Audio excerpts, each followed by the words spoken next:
अस्सलाम वालेकुम। आज का हमारा टॉपिक है cash book and bank reconciliation statement.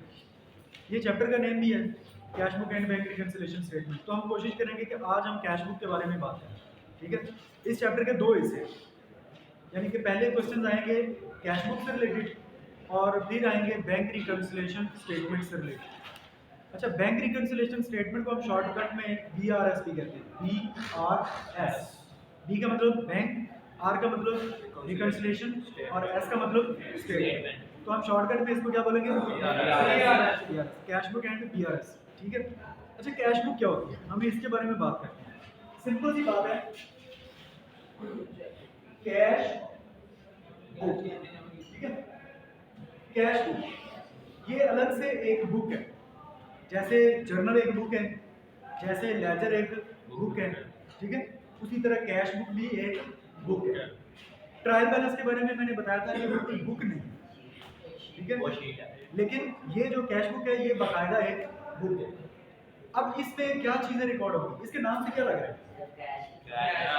इसमें जो कैश से रिलेटेड ट्रांजैक्शन है, जितनी भी कैश ट्रांजैक्शन, हमने शुरू में पढ़ा था types of transaction, cash transaction and credit transaction, ऐसा पढ़ा था हमने कि कुछ नकद ट्रांजैक्शंस होती हैं, कुछ उधार ट्रांजैक्शंस होती हैं। ठीक है, तो जो कैश ट्रांजैक्शंस है ना, वो सारी कहाँ आएंगी? कैश बुक में, कैश बुक में रिकॉर्ड की जाएगी। अच्छा, मैंने आपको इससे भी पहले एक लेक्चर दिया था जिसमें मैंने आपको बताया था कि जर्नल दो तरह के होते हैं। स्पेशल जर्नल, यस, एक होते हैं जनरल जर्नल। हमने जो सीखा है जर्नल, वो कौन सा है? उसके ऊपर लिखते हैं हम लोग जनरल जर्नल, ऐसे लिखते हैं। और दूसरी किस्म मैंने आपको बताई थी स्पेशल जर्नल। तो स्पेशल जर्नल जो होता है वो कोई एक नहीं होता, वो काफी सारे हैं। अच्छा, जो स्पेशल जर्नल है ना, उसी की एक किस्म है ये कैश बुक। आप कैश बुक को कह सकते हैं कि ये एक स्पेशल जर्नल है। ठीक है, तो हमने कहा था कि जर्नल जो है वो एक बुक है, तो स्पेशल जर्नल भी एक बुक है। स्पेशल जर्नल जो है ना, उनकी काफी सारी किस्में हैं, जिसमें मैंने आपको 2 3 4 नाम बता देता हूँ। जैसे कि कैश बुक एक स्पेशल जर्नल है, ठीक है, और सेल्स बुक एक अलहदा से बनती है, वो भी एक स्पेशल जर्नल है। इसी तरह सेल्स रिटर्न बुक अलहदा बनती है, वो भी स्पेशल जर्नल है। इसी तरह परचेजेस बुक अलहदा बनती है, परचेजेस रिटर्न बुक अलहदा बनती है, बिल्स रिसीवेबल बुक अलहदा बनती है और बिल्स पेएबल बुक अलहदा बनती है। ये सारे मैंने अभी आपको 7 नाम गिनवाए, ठीक है, तो ये सातों के सातों क्या हैं? ये स्पेशल जर्नल है, ये भी बाकायदा जर्नल्स हैं, इसलिए हम लोग इनको बुक्स भी कहते हैं। ठीक है। अच्छा, कैश बुक में सिर्फ कौन सी ट्रांजैक्शन आएंगी? जो कैश ट्रांजैक्शन, यानी कि जब कैश में इजाफा होगा, यानी कि कैश बिजनेस में आएगा, या जब कैश हम लोग पे करेंगे, जब कैश हमारे बिजनेस से जाएगा। या इसको हम यूं भी कह सकते हैं कि जब कैश में इजाफा होगा और जब कैश में कमी होगी, वो वाली ट्रांजैक्शन जो है वो सिर्फ इस बुक में रिकॉर्ड होगी। ठीक है, तो हम इसको यूं लिख सकते हैं कि जब कैश प्लस, मतलब याद है प्लस माइनस हम लिखते थे, तो प्लस का मतलब क्या हम लेते हैं? इजाफा। जब कैश में इजाफा होगा या कैश में माइनस मतलब कमी होगी, तो हम लोग उस ट्रांजैक्शन को रिकॉर्ड करेंगे। जो भी कैश ट्रांजैक्शन होगी वो इस कैश बुक में रिकॉर्ड होगी। अब इस कैश बुक का हम बनाते हैं परफॉर्मा। परफॉर्मा कैसे बनेगा इसके अंदर, और उसके अंदर हम देखेंगे कि ट्रांजैक्शंस को कैसे रिकॉर्ड किया जाता है। ठीक है, तो जिनको जर्नल का कॉन्सेप्ट आता है वो बहुत यूं इजीली पिक कर जाएंगे, और जिनको जर्नल का कॉन्सेप्ट नहीं आता वो उनसे भी जल्दी इस सवाल को समझेंगे, उनको इससे भी जल्दी समझ आएगा, क्योंकि वो रट्टे वाले लोग हैं, वो लोग जुगाड़ वाले लोग हैं, वो जुगाड़ लगाएंगे। और इसमें एक ही जुगाड़ है कि कैश आ रहा है या कैश जा रहा है, बस, और कुछ है ही नहीं इसमें। ठीक है, तो वो इसलिए इसका मतलब है कि ये सारे लोगों को ये टॉपिक समझ आएगा, तो ये आसान है। हम लोग कैश बुक की परफॉर्मा बनाते हैं, लेकिन साथ हम लोग एक छोटी सी चीज और डिस्कस कर लेते हैं। परफॉर्मा यहाँ पर एक किस्म का नहीं है, क्योंकि कैश बुक्स की टाइप्स हैं, तो परफॉर्मा भी उसके हिसाब से बनेगा। तो कैश बुक की जो टाइप्स हैं, कैश बुक की कुछ टाइप्स हैं, कितनी है? There are total 3 types of cash books. 3 यानी कि 3 टाइप्स की कैश बुक होती है। कौन कौन सी? नंबर 1 पहली जो टाइप होती है उसको कहते हैं हम लोग सिंगल कॉलम कैश बुक। पहली टाइप है सिंगल कॉलम कैश बुक। इसका मतलब है कि इसमें सिंगल कॉलम होगा, कॉलम्स काफी सारे होंगे, लेकिन फिर भी इसको सिंगल कॉलम क्यों कहते हैं ये हम अभी डिस्कस करेंगे। दूसरी कैश बुक का नाम है डबल कॉलम कैश बुक। तीसरी का नाम क्या होगा? उसको ट्रिपल कॉलम कैश बुक कहते हैं, या ट्रिपल कॉलम जिसे आप कहते हैं, ठीक है, ट्रिपल कॉलम। ओके, ये तीन किस्म की कैश बुक है। हम लोग जो आज सीखेंगे वो कौन सी सीखेंगे? सिंगल कॉलम कैश बुक, ठीक है। उसका परफॉर्मा बनाते हैं। यहाँ पे इसको मैं ऐसे कर या उधर जगह है। सिंगल कॉलम कैश बुक देखेंगे कैसे बनती है। सबसे ऊपर जो आपकी पहली लाइन है, आप लोगों की जो पहली लाइन है रजिस्टर्ड, जहाँ से आप यूज कर सकते हैं, स्टूडेंट जहाँ से यूज कर सकते हैं, उसमें आपने पहली लाइन में लिखना है उस बिजनेसमैन का नेम। जैसे हम लोग पहले ट्रायल बैलेंस के ऊपर लिखा था, तो बिजनेस का नेम दिया होगा ABC कंपनी, ठीक है, या फिर बिजनेसमैन का नेम दिया होगा मिस्टर फ्ला जो भी है, ठीक है। तो हम लोग पहली लाइन में लिखेंगे मिस्टर, जो भी उसका नाम होगा उसका नाम लिख देंगे। दूसरी लाइन में हम क्या लिखेंगे? Cash book. मैंने आपको बताया था कि दूसरी लाइन हमेशा उसका नाम लिखा जाता है जो चीज आप बनाने जा रहे हैं, ठीक है। तो हमने ट्रायल बैलेंस जब बनाया था तो दूसरी लाइन में हमने लिखा था ट्रायल बैलेंस। अब हम लोग कैश बुक बनाने जा रहे हैं तो हम दूसरी लाइन में क्या लिखेंगे? Cash book. अब इसके साथ आप ब्रैकेट में लिख दें या इसके आप नीचे लिख दें ब्रैकेट लगा के सिंगल कॉलम, ठीक है। नीचे भी लिख सकते हैं, बराबर में भी लिख सकते हैं, कोई मसला नहीं। अब उसके नीचे हमने लिखना होता है, तीसरी लाइन किस चीज के लिए होती है? ड्यूरेशन। किस लिए होती है? ड्यूरेशन। टाइम पीरियड कह लें या ड्यूरेशन कह लें, ठीक है। तो आप इसमें ड्यूरेशन लिखते हैं। अब ये जो कैश बुक होती है, कैश बुक होती है मंथली। क्या होती है? मंथली। यानी कि जनवरी की कैश बुक अलग होती है, फरवरी की अलग होती है, मार्च, अप्रैल, मई, जून, यानी कि इसका ड्यूरेशन कितना होता है? 1 मंथ। इसका ड्यूरेशन 1 मंथ होता है, 1 महीने का होता है, ठीक है। अच्छा, तो हम लोग यहाँ पर लिखेंगे for the month of May 2022 या जो भी आपको मंथ दिया हो क्वेश्चन में, ठीक है। उसके बाद आपने इसके नीचे यूज स्केच बनाना है।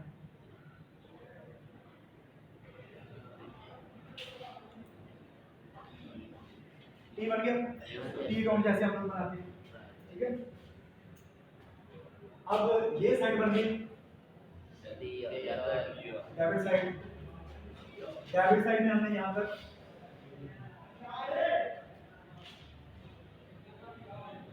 कॉलम, ठीक है। यहाँ पर हम क्या लिखेंगे?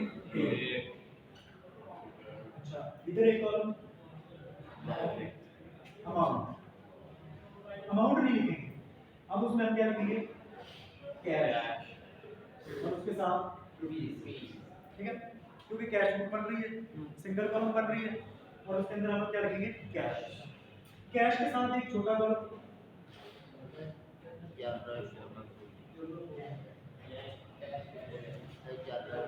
Laser volume. Ledger volume, ledger volume journal नहीं आना चाहिए इधर, इधर जर्नल वॉल्यूम नहीं आना चाहिए। जब आपने लेजर अकाउंट बनाते हैं, लेजर अकाउंट बनाते हैं तो उसके अंदर रेफरेंस तो देते हैं जर्नल का, ऐसे ही है। ये स्केच तो वही बन रहा है, लेकिन इसके अंदर हम लोग लेजर वॉल्यूम लिख रहे हैं, क्यों? उधर से ट्रांसफर कर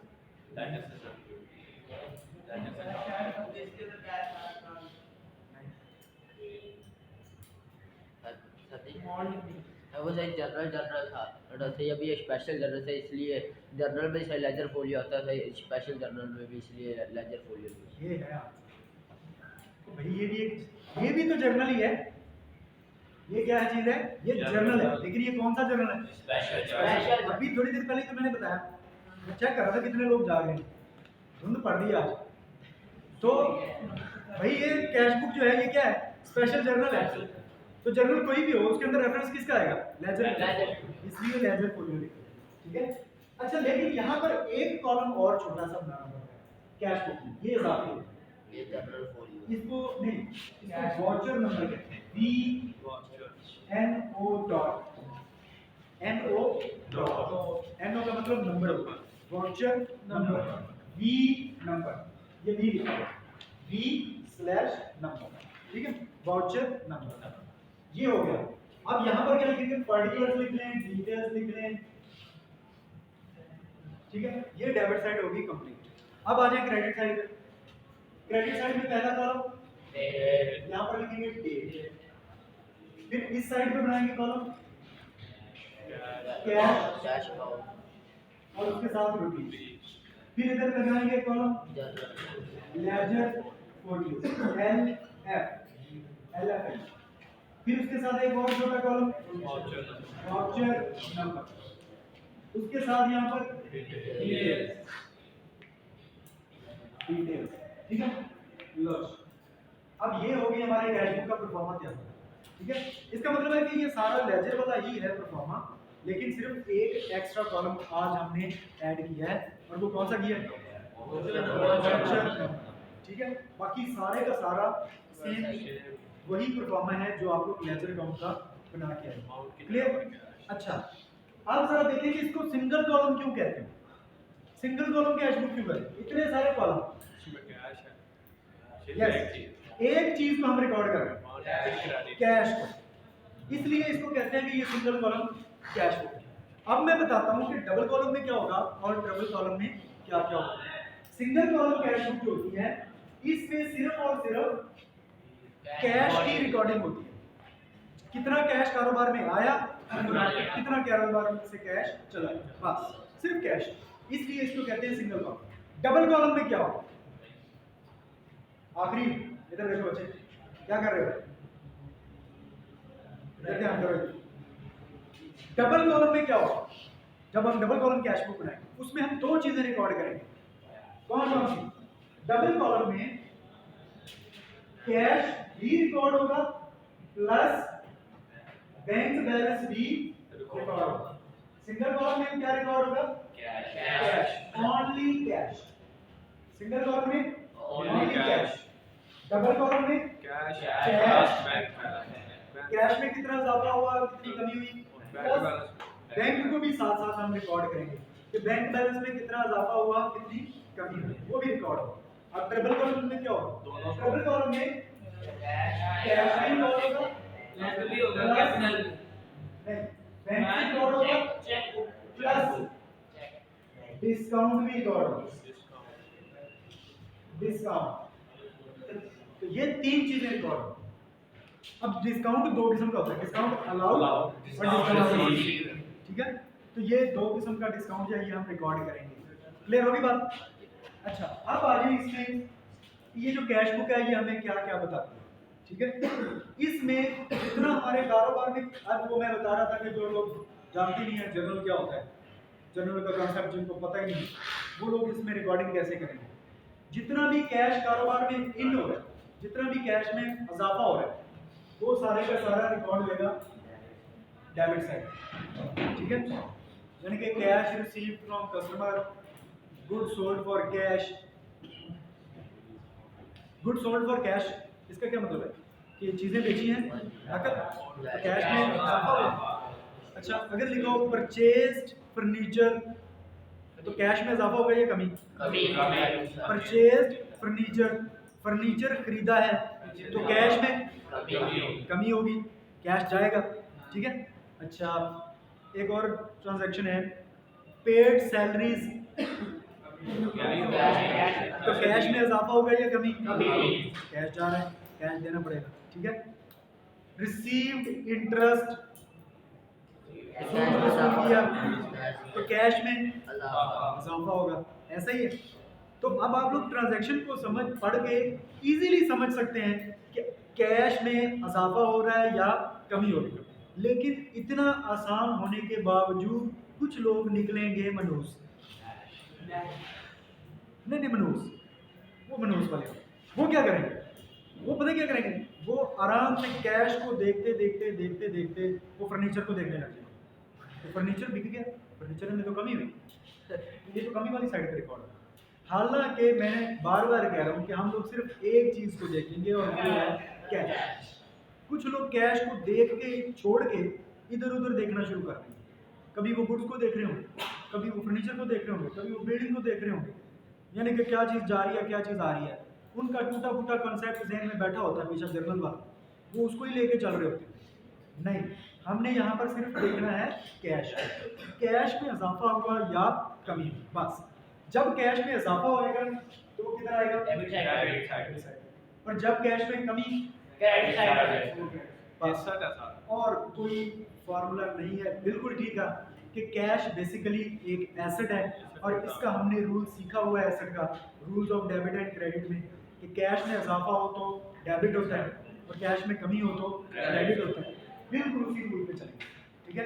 इसी तरह अगर बैंक को देखें तो ये भी बैंक बैलेंस भी एक एसेट है, तो जब बैंक बैलेंस में इजाफा होगा तो डेबिट साइड रिकॉर्ड होगा और जब बैंक बैलेंस में कमी होगी credit side.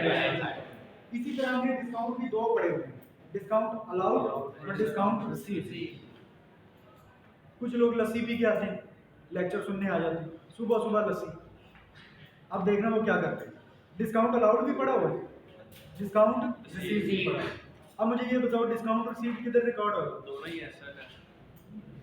Debit side debit side पे, और डिस्काउंट अलाउड क्रेडिट साइड पे। ये है लस्सी वाले लोग, सही है, डिस्काउंट अलाउड है, डेबिट ये है लस्सी वाले लोग, क्योंकि डिस्काउंट रिसीव्ड एक इनकम है। डिस्काउंट रिसीव्ड का एलिमेंट क्या होता है, रेवेन्यू। रेवेन्यू में इजाफा हो तो क्रेडिट होता है।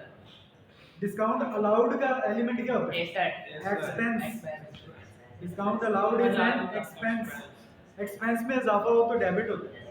अब हो गया मसला,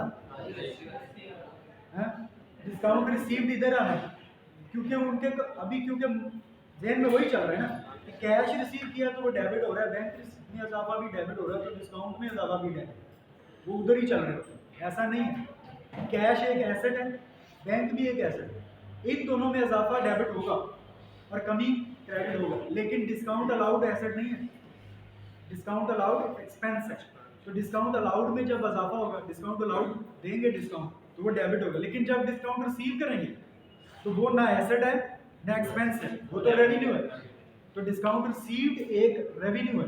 अच्छा, कभी आपने देखा कि डिस्काउंट जब हम लेते हैं, अब कुछ लोगों के जहन में ये चल रहा होगा कि डिस्काउंट जब रिसीव कर रहे हैं तो वो भी तो कैश की शक्ल नहीं होता है, तो वो क्यों नहीं डेबिट होता, तो भाई कैश में नहीं मिलता डिस्काउंट।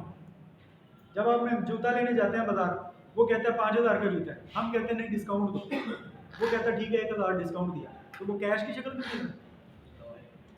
डिस्काउंट उसने जो 1000 दिया आपको, जो 1000 छोड़ दिया उसने आपको, वो कैश दे रहा है आपको नहीं। डिस्काउंट एक रियायत है, कोई कैश नहीं मिलता उसमें, ठीक है। हाँ, किसी से रेंट रिसीव करेंगे, किसी से कमीशन रिसीव करेंगे तो वो कैश की शक्ल में मिलता है, लेकिन डिस्काउंट कैश की शक्ल में नहीं मिलता, ठीक है। इसलिए इसको कैश के साथ ना जोड़ो। रेंट रिसीव करेंगे तो कैश में इजाफा होगा, कमीशन रिसीव करेंगे तो कैश में इजाफा होगा, इंटरेस्ट रिसीव करेंगे तो कैश में इजाफा होगा, लेकिन डिस्काउंट रिसीव करेंगे तो कैश में इजाफा नहीं होगा, वो तो एक रायत मिल रही है, ठीक है। तो इसलिए डिस्काउंट रिसीव्ड एक रेवेन्यू होता है। क्लियर होगी बात। तो जितना कैश आने वाला है वो इधर रिकॉर्ड होगा, जितना कैश जाएगा वो इधर, इजाफा इधर कैश में, कमी इधर। एक चीज रह गई समझाने में, ये कैश बुक हमें बताती क्या है, ये हमें क्या बताती है, ये कैश बुक हमें बताती है अगर इधर लिखा हुआ है ना 1000, इसका मतलब है कि कारोबार में 1000 आए, कारोबार के कैश में 1000 इजाफा हुआ। फिर लिखा हुआ है 2000, ठीक है। फिर लिखा हुआ है 4000, फिर लिखा हुआ है 3000। इसका मतलब है ये भी कैश आया है, इसकी डेट है फर्ज करो या कम जनवरी, इसकी डेट है 7 जनवरी, इसकी डेट है 15 जनवरी, इसकी डेट है 30 जनवरी, ठीक है। ये पूरे महीने में मुख्तलिफ डेट्स में कैश हमारे पास आता है।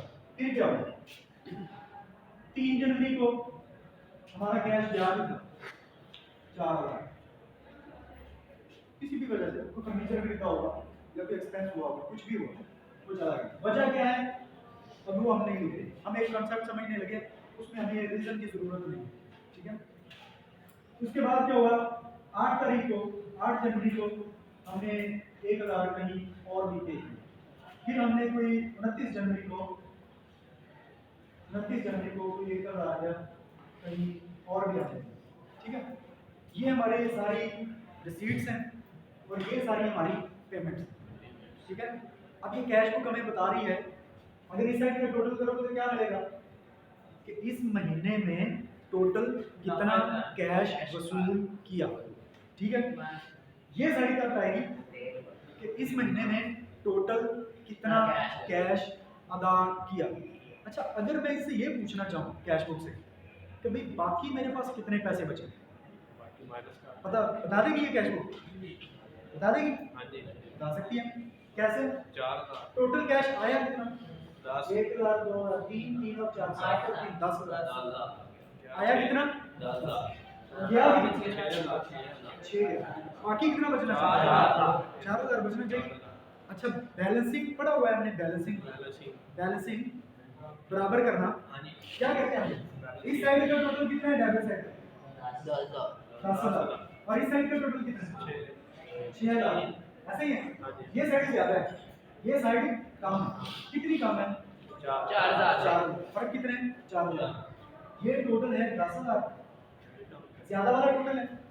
यही करते होते बैलेंसिंग पे बराबर करने के लिए, दोनों साइड बराबर करने के लिए क्या करते हैं कि जो साइड ज्यादा है वो टोटल लिखते हैं और दूसरी जो कम है साइड, उधर भी हमने क्या करना है, टोटल कितना लेके आना है, उधर भी उतना ही टोटल लेके आना है। कैसे आएगा? ये टोटल बन कितना है? 4 और 2 6, अपने पास से कितनी रकम डालेंगे? 4,000। इसको क्या नाम देते हो? Balance sheet. ये हमने अपने पास से बैलेंस डाल के ये रकम 10,000 यानी के बराबर कर दी दोनों साइड, ठीक है। ये जो बैलेंस शीट है ये क्या बताता है? 4,000 वही इंफॉर्मेशन दे रहा है। ये 4,000 में कुछ बताना चाह रहा है। क्या बताना चाह रहा है कि आपकी पॉकेट में इस वक्त 4,000 रुपया मौजूद है। तो 3 हमें इंफॉर्मेशन मिल चुकी है इस कैश बुक से। नंबर 1, हमारे पास टोटल कैश आया कितना? नंबर 2, हमारा टोटल कैश गया कितना, आउट कितना हुआ कारोबार से? नंबर 3, बाकी हमारे पास कितना मौजूद है। समझ आ गई बात? अच्छा, 3 इंफॉर्मेशन होगी, चौथी इंफॉर्मेशन होती है एक और, ठीक है। अब फर्ज करें ये भाई ये चल रहा था, चलो उसको छोड़ देते हैं, ये जनवरी का महीना चल रहा था, ठीक है। मैंने कहा था कि ये जो कैश बुक होती है ये मंथली होती है। अब क्या होगा, अब जब अगला महीना शुरू होगा, अगला महीना कौन सा बनेगा? फरवरी, ठीक है। तो फरवरी का महीना जब शुरू होगा तो हमारी पॉकेट में कुछ ना कुछ पैसे होंगे। कितने? 4,000 हमारे पास मौजूद होना चाहिए। यानी कि ये जो हमने बैलेंस निकालना होता है, ये हमने निकाला कहाँ निकाला? 31 जनवरी को, महीने की लास्ट डेट पे हम पता करते होते हैं कि हमारे पास कितना बैलेंस बच गया। अब आज जनवरी खत्म, अगले दिन क्या हुआ? फरवरी शुरू हुई। जब फरवरी शुरू होगा तो फरवरी के शुरू में हमारे पास कितना बैलेंस बचा? 4,000, ठीक है। इसको कहते हैं ओपनिंग बैलेंस। क्या कहते हैं? Opening balance. यानी कि जो बैलेंस महीने के शुरू के वक्त आपके पास मौजूद है उसको क्या कहते हैं? ओपनिंग बैलेंस, ठीक है। अच्छा, ये बैलेंस हमने कब कैलकुलेट किया? महीने के एंड में, जनवरी के एंड में।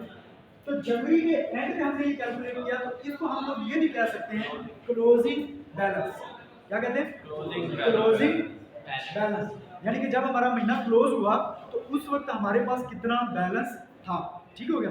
अच्छा, फिर हम ये भी एक कह सकते हैं कि जनवरी का जितना क्लोजिंग बैलेंस आएगा, जनवरी का जितना क्लोजिंग बैलेंस आएगा, फरवरी का ओपनिंग बैलेंस उतना ही होगा। जब अगला महीना शुरू होगा फरवरी, तो उसमें कौन सा बैलेंस हमारे पास मौजूद होगा? यही नहीं मौजूद होगा। तो एक महीने का जो क्लोजिंग बैलेंस होता है अगले महीने का वही ओपनिंग बैलेंस बन जाता है, ठीक है। एक महीने का क्लोजिंग अगले महीने का ओपनिंग बन जाती है, ठीक है। अच्छा, जब फरवरी एंड होगा तो फरवरी के एंड में फिर हम यही कैलकुलेशन करेंगे, कितना कैश आया, कितना गया, बाकी कितना बच गया, ठीक है। तो वो फरवरी का जो क्लोजिंग बैलेंस होगा वो मार्च का ओपनिंग बन जाएगा, फिर मार्च का क्लोजिंग, अप्रैल का ओपनिंग, फिर अप्रैल का क्लोजिंग मई का ओपनिंग बन जाएगा, और मई का क्लोजिंग जून का। इस तरह ये सिस्टम चलता है। एक मिनट, अच्छा मुझे ये बताएं, ये जो बैलेंस है 4,000, आपने बैलेंस सीडी को ट्रांसफर करना सीखा हुआ है। बैलेंस सीडीज निकालते थे हम लेजर अकाउंट में, उसको फिर हम ट्रांसफर करते थे कहाँ, ट्रायल बैलेंस में, और वो अपनी साइड चेंज करता है, ठीक है। क्यों चेंज करता है? क्योंकि ये बैलेंस सीडी कौन सी साइड पे, ये क्रेडिट साइड पे, तो इसका नाम क्या है, ये डेबिट बैलेंस है। तो जब ये ट्रांसफर होगा आगे तो ये कौन सी साइड पे जाएगा, डेबिट बैलेंस, डेबिट साइड पे जाएगा, ठीक है। तो जब भी हमें सवाल दिया जाएगा तो उसमें हमें एक ओपनिंग बैलेंस दिया जाएगा, ठीक है। ओपनिंग बैलेंस पहले से मौजूद होगा। आपसे कहा जाएगा कि ये फर्ज करें अगस्त की आपने कैश बुक बनानी है और उसका ओपनिंग बैलेंस ये है, आपको दिया जाएगा क्वेश्चन में। अब ओपनिंग बैलेंस जो है वो आपने कहाँ पे लिखना होता है, आपको पता होना चाहिए। तो कैश बुक का क्लोजिंग बैलेंस किधर आता है, क्रेडिट साइड पे।